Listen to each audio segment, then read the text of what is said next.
अस्सलामुअलैकुम दोस्तों, कैसे हैं आप सब। मैं आप सबको यूट्यूब चैनल इंग्लिश लिटरेचर पे वेलकम कहती हूँ। आज जो शॉर्ट स्टोरी हम पढ़ने जा रहे हैं उसका नाम है द किलर्स, जिसको अर्नेस्ट हेमिंगवे ने लिखा है। हेमिंगवे एक अमेरिकन राइटर हैं जिन्होंने नॉवेल्स भी लिखे, स्टोरीज़ भी लिखी। बहुत इम्पोर्टेंट फिगर रहे हैं ये अमेरिकन लिटरेचर के अंदर। उनको नोबेल प्राइज़ फॉर लिटरेचर भी मिला हुआ है। अच्छा, अगर हम इनकी राइटिंग की बात करें, जब ये अपनी राइटिंग करते हैं यानी कि नॉवेल्स लिखते हैं या स्टोरीज़ लिखते हैं, तो वो हम लोग को इमेजिनरी नहीं लगती, वो लाइफ लाइक लगती हैं। मीन्स टू से रियलिस्टिक, रियलिटी नज़र आती है उसके अंदर। हमें हमें उसके अंदर इमेजिनेशन का टच नज़र नहीं आता। अब राइटर का जो टेक्निक ऑफ राइटिंग है वो बहुत ज़्यादा मैटर करता है, क्योंकि इनके मोस्टली वर्क के अंदर हम देखते हैं ये अपनी राइटिंग के अंदर डेट भी मेंशन करते हैं, टाइम भी मेंशन करते हैं, नेम भी मेंशन करते हैं। सब कुछ एक प्रॉपर सीक्वेंस में लेके जाते हैं। जैसा कि इनका इम्पोर्टेंट वर्क है अ फेयरवेल टू आर्म्स। अब अ फेयरवेल टू आर्म्स जो है ये वॉर के कॉन्टेक्स्ट में लिखा गया हुआ है, और उसके अंदर राइटर ने प्रॉपर जो सीज़न चल रहा है, जो करेक्टर्स आ रहे हैं, जो टाइम है, जो डेट है, वो ए टू जी प्रॉपर वे में मेंशन किया हुआ है। इनका एक और वर्क है सन ऑल्सो राइजेस, वो भी ऐसे ही है। Same pattern, date, time, name सब कुछ मेंशन है, और लाइफ लाइक स्टोरी है, रियलिस्टिक स्टोरी है। इनकी आर्ट ऑफ करेक्टराइजेशन की बात करें तो स्ट्रॉन्ग करेक्टर्स होते हैं इनके। स्ट्रॉन्ग करेक्टर्स मीन्स कि जिस करेक्टर को जो ट्रेड्स दिया गया, जो रोल दिया गया, उसको उस सब के सब ट्रेड्स पता है। फॉर एग्जांपल, अगर हम ओल्ड मैन एंड द सी की बात करते हैं, उसमें फ़िशर है, ठीक है। फ़िशर जो है उसको सब की सब फ़िश के नेम्स पता है। अगर हम फेयरवेल टू आर्म्स की बात करते हैं, उसमें जो एक वॉरियर है उसको जितने भी वॉर के ऑर्नामेंट्स हैं उन सब के नेम्स पता है, ठीक है। तो जो करेक्टर, उसको जो रोल दिया जाए वो अपना रोल अच्छे से अदा करता है, ठीक है। इनके स्टोरीज़ के अंदर हम ये देखते हैं। स्ट्रॉन्ग प्लॉट है इनके। स्ट्रॉन्ग प्लॉट किस तरह से हैं? स्ट्रॉन्ग प्लॉट कहते हैं जब स्टोरी जो है एक सीक्वेंस में चल रही हो, इवेंट्स जो हैं लिंक्ड हैं, ठीक है। वीक प्लॉट और स्ट्रॉन्ग प्लॉट में क्या होता है फ़र्क? प्लॉट कहते हैं कहानी को, कहानी की सीक्वेंस को, कॉज एंड इफ़ेक्ट्स को, इवेंट्स को जो स्टोरी के अंदर हो रहे होते हैं। पहले स्टार्ट आता है, फिर मिडल आता है, फिर एंडिंग आता है, ठीक है। कि पहले एक स्टार्ट ले लिया, फिर एक्शन जो है वो आहिस्ता आहिस्ता ऊपर चढ़ रहा है, फिर क्या हो गया जी, एक क्लाइमैक्स आ गया, फिर उसके बाद क्या हो गया, फॉलिंग एक्शन आ गया। यानी कि पूरी स्टोरी जो सीक्वेंस में चल रही है उसको कहते हैं। अगर स्टोरी हम जब देख रहे होते हैं, हम लोग को हर इवेंट लिंक्ड लगता है, तो वो क्या होता है, वो स्ट्रॉन्ग प्लॉट होता है।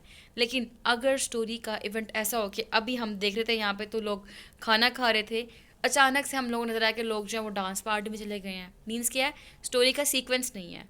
तो ऐसे प्लॉट्स जो है वो वीक प्लॉट्स होते हैं। लेकिन हमारा जो राइटर हैमिंगवे है, हैमिंग के जितने भी वर्क्स हैं उन सब के प्लॉट्स स्ट्रॉन्ग हैं।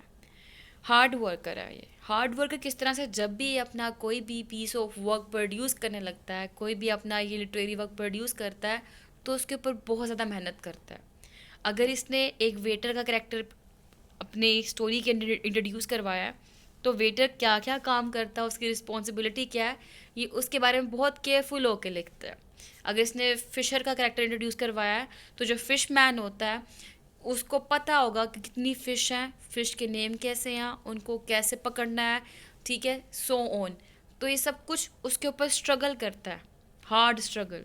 अगर एक मैंने आपको बताया जैसे कि पहले वॉरियर का करेक्टर है, तो कितनी वॉर किस तरह होती है, वॉर में ऑर्नामेंट्स कौन से यूज़ होते हैं, कहाँ पे लड़ी जानी चाहिए, ये सब कुछ वो दिखाता है उसमें।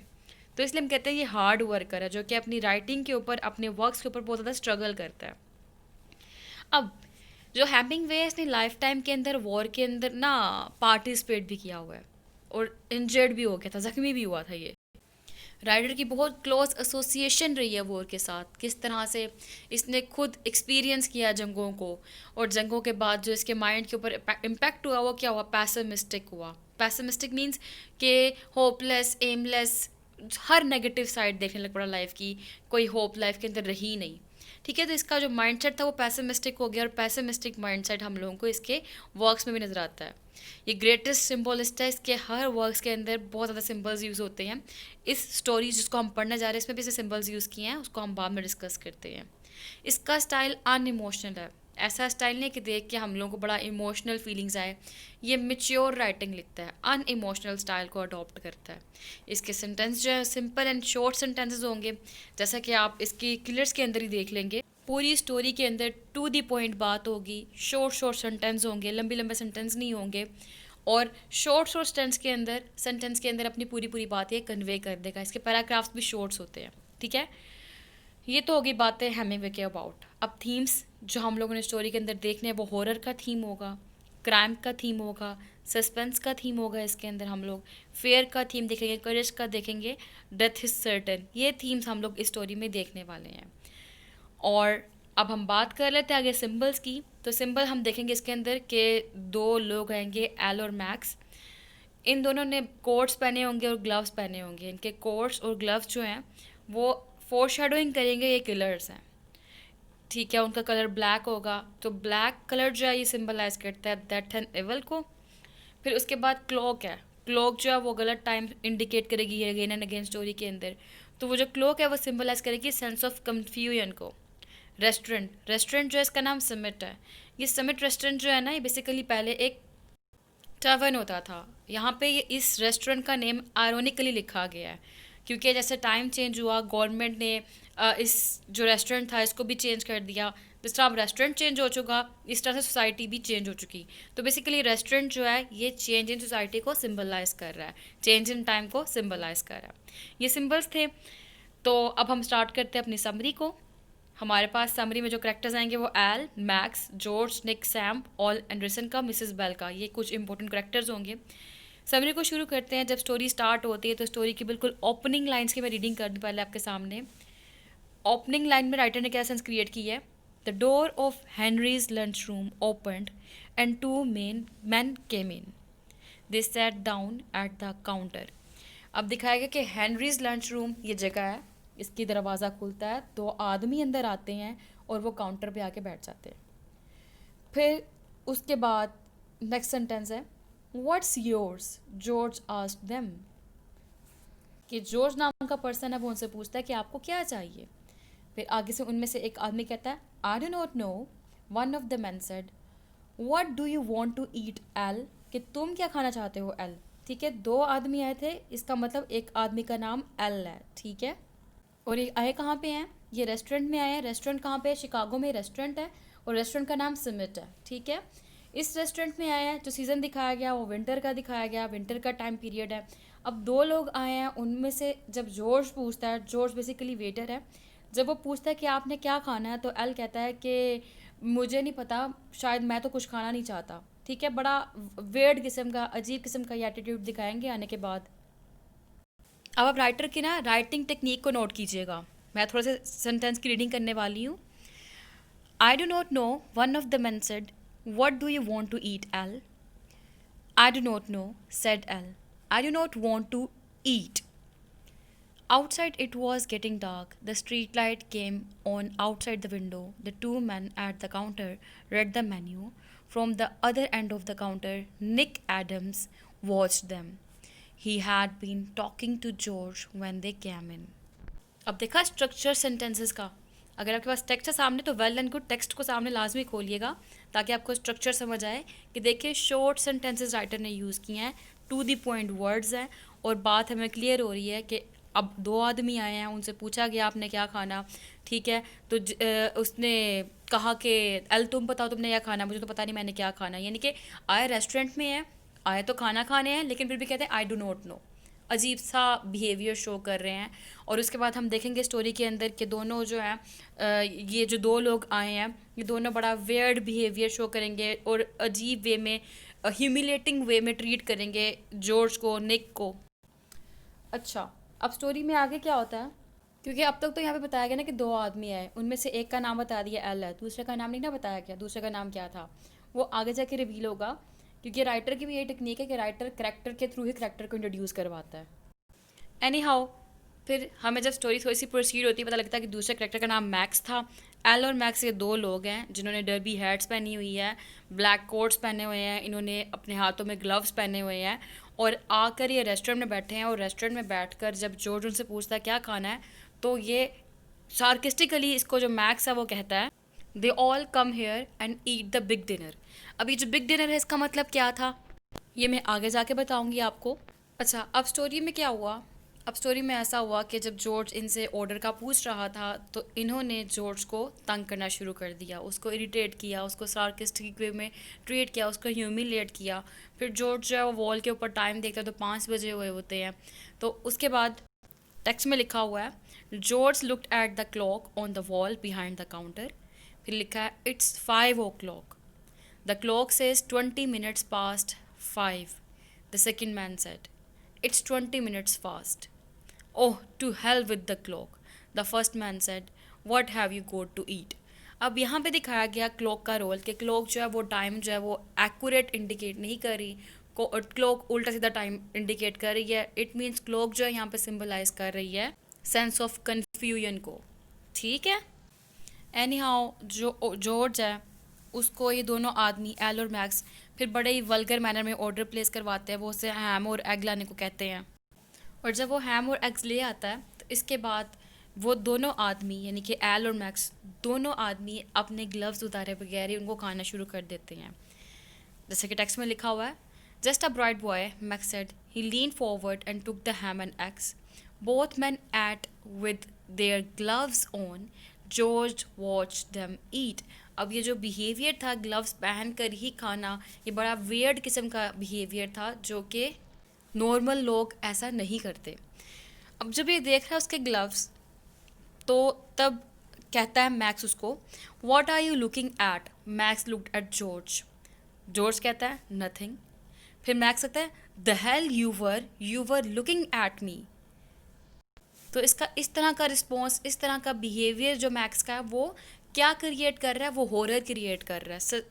और इनका इस तरह से आना, आकर फिर इस तरह से रेस्टोरेंट में ट्रीट करना जैसे कि ये रेस्टोरेंट के मालिक हों और वो इनके नौकर लगते हों, ये सब कुछ भी हॉरर क्रिएट कर रहा है। इनकी अपीयरेंस वो भी सस्पेंस एंड हॉरर को क्रिएट कर रही है। फिर जिस टाइम पे खाना खा रहे होते हैं ना, तो उस टाइम ना एल पूछता है कि who's out in the kitchen, kitchen में कौन है? जॉर्ज रिप्लाई करता है the nigger. Nigger means black skin person. ठीक है। फिर एल पूछता है what do you mean the nigger? George बताता है the nigger that cooks. Al कहता है tell him to come in. George कहता है व्हाट्स द आइडिया? फिर ये कहता है tell him to come in. फिर जॉर्ज कहता है where do you think you are, क्या आप सोचते हैं आप कहाँ पे बैठे हुए हैं? और ऐसे उसको मैक्स रिप्लाई करता है we know damn well where we are. The man called Max said do we look silly, क्या तुम्हें हम पागल दिखाई देते हैं?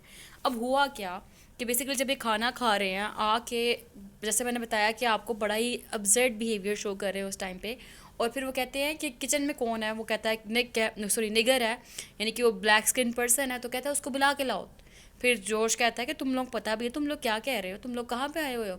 वो कहता है हमें अच्छे से पता कि हम लोग कहाँ पे आए हुए हैं, हम क्या कह रहे हैं, तुमने हम लोग को बेवकूफ़ समझ रखा है। यानी कि अब यहाँ पे फिर से दिखाया गया इनका बिहेवियर मैक्स का और एल का कि कितना ही ज़्यादा रिजिड बिहेवियर है जो कि हॉरर क्रिएट कर रहा है।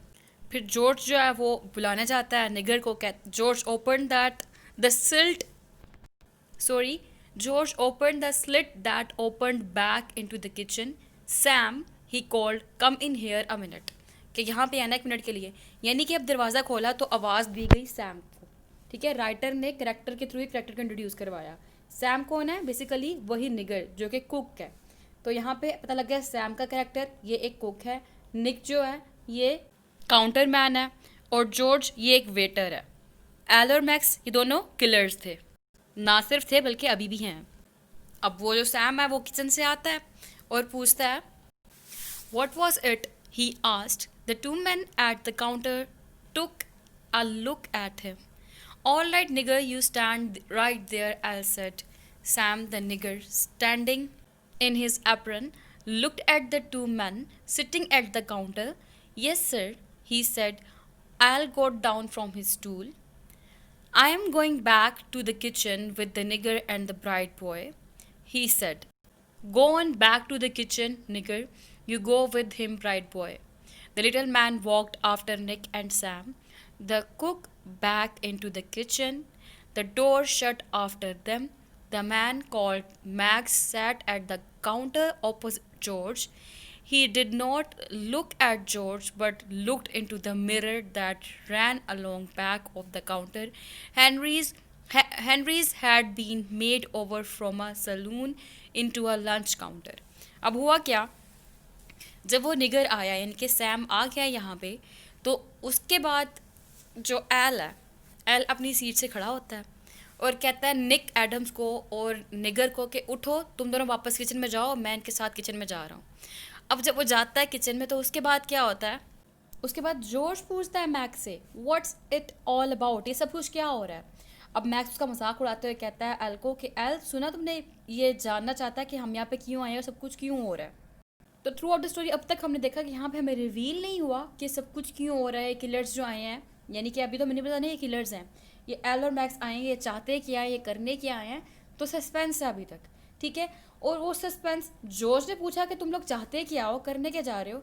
अब उसके बाद ये दोनों अपना सस्पेंस आहिस्ता आहिस्ता रिवील करने वाले हैं। फिर मैक्स कहता है I will tell you, Max said we are going to kill a Swede, do you know a big Swede name Ole Anderson. Swede कहते हैं स्वीडिश के रहने वाले को, स्वीडन के रहने वाले को, ठीक है। तो कहता है हम उसको मारने वाले हैं जिसका नाम ऑल एंडरसन है। यहाँ पे ना स्पेलिंग मेरे मिस्टेक हो गया था, ई पहले आना है, आर बाद में आना है, ठीक है। ANDERSON, आप एक्यूरेट कर लीजिएगा। तुम बताओ उसके बारे में, हम उसको मारने वाले हैं। We are going to kill a Swede, ठीक है, वो ये कहता है। आगे से जॉर्ज कहता है यस, कि हाँ मैं जानता हूँ ऑल एंडरसन को। फिर उसके बाद मैक्स कहता है he comes here to eat every night, do not he. फिर जॉर्ज कहता है समटाइम्स ही कम्स हेयर। फिर उसके बाद मैक्स कहता है he comes here at 6 o'clock, do not he. तो इट मीन्स अभी उन्होंने ये नहीं बताया कि वो इसको मारना क्यों चाहते हैं, ये बताया कि वो इसको मारने आए हैं। और उनको इन्फॉर्मेशन भी है कि ऑल एंडरसन जो है वो 6 o'clock डेली यहाँ पे रेस्टोरेंट पे इवनिंग के टाइम पे खाना खाने के लिए आता है। तो इट मीन्स कि किलर्स जो है अपना रोल प्रॉपरली अदा कर रहे हैं, कि पूरी इन्फॉर्मेशन लेके आए हैं और मारने के लिए आए हैं। फिर जॉर्ज पूछता है उनसे what are you going to kill Ole Andreson for, what did he ever do to you. अब आगे से मैक्स का रिस्पॉन्स देखें, he never had a chance to do anything to us, he never even seen us. Again another horror line, कि उस वो तो हमें देखने वाला भी नहीं है, उसको कभी हमें देखने का मौका भी नहीं मिला। फिर एल कहता है किचन से he is only going to see us once, वो हमें सिर्फ और सिर्फ एक दफ़ा देखने वाला है। अब यहाँ पे फिर से हॉरर सस्पेंस क्रिएट किया जा रहा है। एक और पॉइंट, एल लेके गया था निक और सैम को किचन के अंदर। अब इसने क्या किया, जब उनको किचन में लेके चला गया ना, इसने उन दोनों को आपस में बांध दिया और बांधने के बाद उनके मुंह पे टॉवल भी डाल दिए, ठीक है। यानी कि उनको टॉवल डालना मुंह के अंदर और बांध देना, इमेजिन करिए अगर ये आपके साथ होता तो, ठीक है, हॉरेबल होता ना ये चीज़, ठीक है, टेरर क्रिएट करती है चीज़ आपके अंदर। तो सेम चीज़, सेम टेरर, सेम हॉरर भी क्रिएट हुआ है निक एडम्स, सैम, इन दोनों के अंदर, और जॉर्ज जो कि उनके साथ है, मैक्स के बिल्कुल पास खड़ा हुआ है, उसके अंदर भी। एक तो ऑलरेडी ये तीनों हॉरिफाइड है, और तीसरा जब इन्होंने बात की मैक्स ने कि हम लोग मारने के लिए आए हैं ऑल एंडरसन को, ये और ज़्यादा डर गए हैं मर्डर का नाम सुनकर। फिर जॉर्ज पूछता है उनसे कि what are you going to kill him for then, कि अगर उसने तुम्हें कभी नहीं देखा, तुमने कभी नहीं देखा उसको, तो फिर तुम क्यों मारने लगी उसको। तो वो कहता है we are killing him for a friend, just to oblige a friend bright boy, कि हम अपने दोस्त को खुश करने के लिए मारने के लिए आए हैं।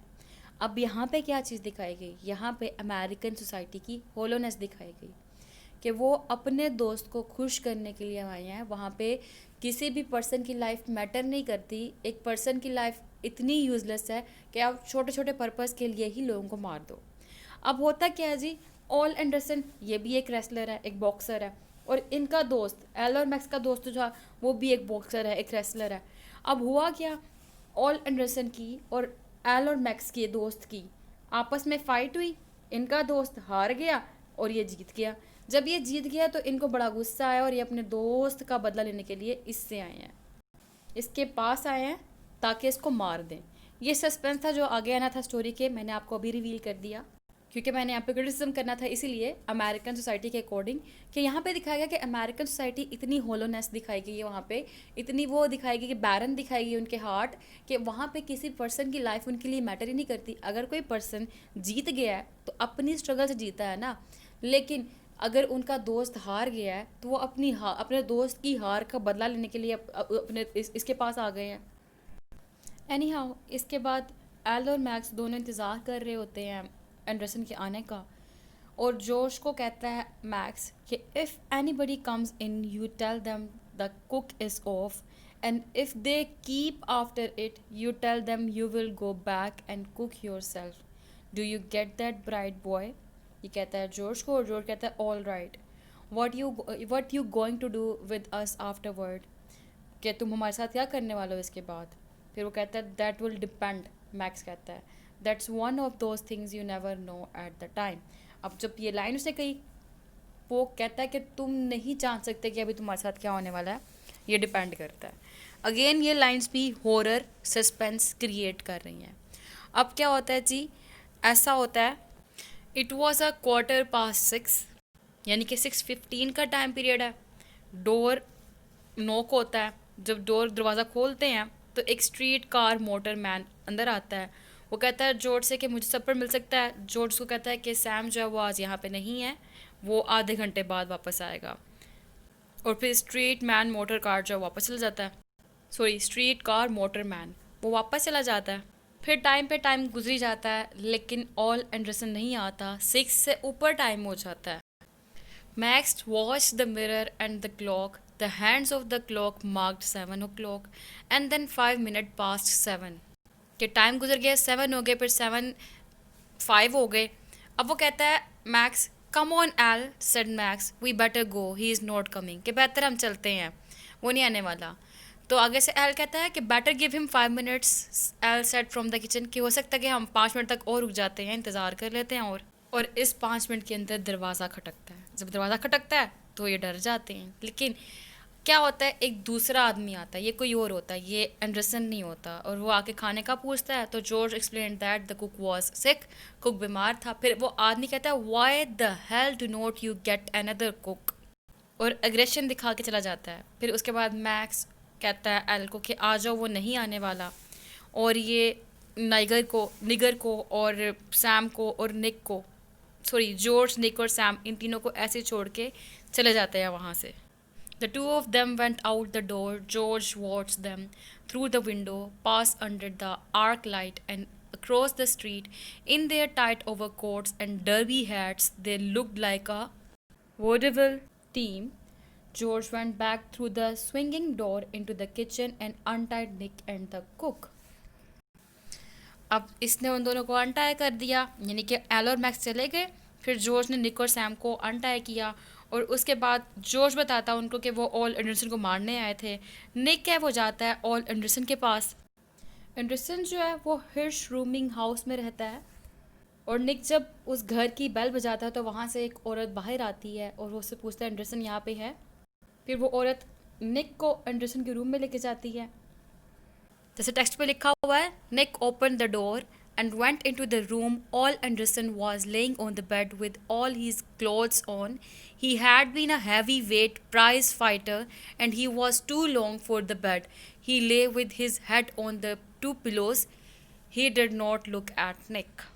अब निक जो है, जो कुछ इसके साथ हुआ सब कुछ एंडरसन को बताता है कि तुम्हें मारने के लिए आए थे। फिर आगे से एंडरसन जो है बड़ा ही अनएक्सपेक्टेड बिहेवियर शो करता है। वो कहता है there is not anything I can do about it, Ole Andreson said. फिर निक कहता है I will tell you what they were like, वो कैसे दिखते थे मैं आपको बता सकता हूँ। फिर एंडरसन कहता है I do not want to know what they were like, Ole Andreson said. He looked at the wall, thanks for coming to tell me about it. अब यहाँ पे ये एटीट्यूड क्या इंडिकेट कर रहा है? ये एटीट्यूड इंडिकेट ये कर रहा है कि हो सकता है एंडरसन ने पहले कोशिश की हो और किसी ने इसकी बात ना सुनी हो सकता है ये सब कुछ भाग भाग कर थक गया उनसे, और थकने के बाद अब आके यहाँ पे बैठ गया हो कि कुछ भी नहीं हो सकता, वो मुझे ढूंढ कर ही रहेंगे, ये इसका एटीट्यूड हो। और यहाँ से डेथ इज़ सर्टन, कि डेथ हो के ही रहनी है, कभी भी आ सकती है। ये थीम भी रिफ्लेक्ट होता है कि क्या हो सकता है, इसको पता है कि मरना तो है ही, जब मर्जी मर जाओ, बेशक उसको आके वो मर्डरर आके मार दे, किलर आके उसको मार दें, ठीक है। तो ये बिहेवियर, ये डायलॉग्स, ये कुछ इंडिकेट कर सकते हैं, ठीक है, जो मैंने आपको बताया इंटरप्रिटेशन। निक कहता है, do not you want me to go and see the police? Andreson कहता है आगे से, no, Ole Andreson said, that would not do any good. अब यहाँ पे देखो, जब उसने कहा कि तुम नहीं चाहते कि मैं पुलिस के पास जाके कंप्लेन करूँ, तो एंडरसन कहता है नहीं, कुछ भी नहीं होने वाला, तुम मत जाओ। इट मीन्स कि हो सकता है कि एंडरसन जो है उसने पहले पुलिस से भी कांटेक्ट किया हो, उनको इन्फॉर्म किया हो, और पुलिस ने आगे से कोई अपना सही से अप्रूवल ना दिया हो, सही से रिस्पॉन्स ना दिया हो। तो यहाँ पे भी हम लोगों के पास अमेरिकन सोसाइटी आ जाती है, उसकी हॉलोनेस आ जाती है। अब इसके बाद जो है एंडरसन कहता है, the only thing is, he said, talking toward the wall, I just cannot make up my mind to go out. I've been here all day. तो वो कहता है कि कुछ हो नहीं सकता, तुम टाउन से भाग नहीं सकते। एंडरसन कहता है no, Ole Andreson said, I am through with all that running around, कि मैं इससे थक चुका हूँ और मेरे साथ ही होता आ रहा है। अब उसके बाद क्या कहता है no, I got in wrong, he talked in the same flat voice, there ain't anything to do, after a while I will make up my mind to go out. तो यहाँ पर पता लगता है कि जो एंडरसन है उसने अपने आप को अपनी फेट के आगे छोड़ दिया, उसने अपने आप को उन किलर्स के आगे छोड़ दिया कि जब मर्जी आए आके मार दें, क्योंकि मौत तो आनी है, ठीक है। अब इसके बाद निक जब वापस जाते हुए वो मिसेस बेल को अल्लाह हाफिज़ कहता है, यानी कि अलविदा कहता है। और उनको अलविदा से कहने से पहले मिसेस बेल जो है वो ही रिवील करती हैं कि Anderson through out the day अपने कमरे में ही रहा, कमरे से बाहर नहीं निकला। मिसेस बेल कौन थी? ये वही लेडी थी जिन्होंने दरवाज़ा खोलना था। फिर निक वापस आ जाता है किचन में, सॉरी रेस्टोरेंट में। जब रेस्टोरेंट में आते तो जोश पूछा तुमने उसको बताया? तो कहता हाँ मैंने उसको बताया। तो फिर जोश पूछता है वो क्या करने वाला है? तो आगे से निक कहता है वो कुछ भी नहीं करने वाला, दे विल किल हिम। ये जॉर्ज कहता है दे विल किल हिम। फिर निक कहता है आई गेस दे विल। फिर उसके बाद जॉर्ज कहता है he must have got mixed up in something in the Chicago. I guess so, said Nick. It's a hell of a thing. It's an awful thing, Nick said. They did not say anything. George reached down for a towel and wiped the counter. I wonder what he did, Nick said. Double cross somebody. That's what they kill them for. I am going to get out of this town, Nick said. Yes, said George. That's a good thing to do. I cannot stand to think about him waiting in the room and knowing he is going to get it. It's too damned awful. Well said, George. You better not think about it. अब यहाँ पे क्या हुआ? यहाँ पे अब बात कर रहे हैं कि क्या किया होगा, डबल क्रॉस समबडी, ठीक है। लाइन है ना यहाँ पे, ये इंपॉर्टेंट है क्योंकि इनको भी नहीं पता रीज़न क्या है मारने की।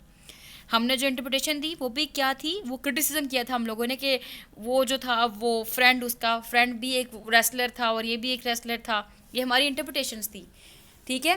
तो यहाँ पे लिखा है डबल क्रॉस समबडी। तो कहता है क्यों मारना चाह रहे होंगे उनको, वजह क्या होगी? कहता हो सकता है इसने किसी को डबल क्रॉस किया हो, या उन्होंने इसको चीट किया हो, या इसने उनको चीट किया हो, ठीक है। तो इसीलिए वो उसको मारना चाह रहे हैं। फिर वो कहता है मैं यहाँ से छोड़ के चला जाऊँगा, मैं यहाँ पे फर्दर नहीं स्टे करने वाला। निक कहता है कि मैं यहाँ पे अगर रहा तो मुझे फ़र्दर वही खौफ रहेगा कि ये वो किलर्स आके कहीं हमें ना मार दें। यानी कि किलर्स एक्चुअली में कोई मर्डर तो नहीं करके गए, बट वो शेडो छोड़ गए हैं डेथ का, हॉरर का। और इसी शेडो के साथ, इसी डेथ के शेडो के साथ, इस हॉरर के शेडो के साथ इस स्टोरी की एंडिंग भी हो जाती है। आई होप यह लेक्चर आपके लिए बहुत ज़्यादा हेल्पफुल रहा होगा। दुआओं में खास याद रखिएगा। फिर मिलते हैं अगली वीडियो में अगले लेक्चर के साथ। तब तक के लिए अल्लाह हाफिज़।